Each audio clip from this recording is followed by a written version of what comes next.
महिला भगिनींच्या बरोबर अरेरावी केली, त्यांची गैरसोय केली, तर मी कलेक्टरला तात्काळ फोन केला आणि तो विषय तात्काळ त्याच्यावर कार्यवाही करण्याच्या सूचना दिलेल्या आहेत मी.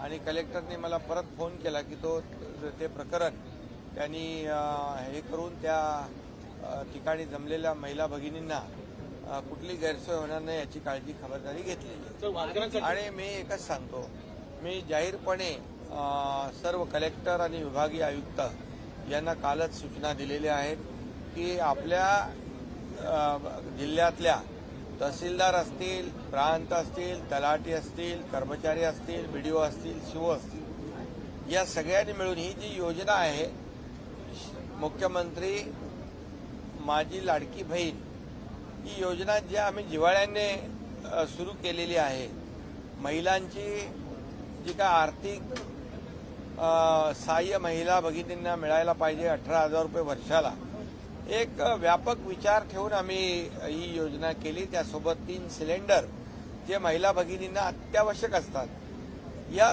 ज्या 2 योजना महिला भगिनींसाठी आम्ही केल्या त्या एक अतिशय जिव्हाळ्याच्या पोटी केलेल्या आहेत. आणि म्हणून सर्व प्रशासनाला देखील आमच्या सूचना आहेत की शासन ज्या आत्मीयतेने या योजना सुरू केलेल्या आहेत त्याचा लाभ प्रत्यक्ष महिला भगिनींना मिळाला पाहिजे.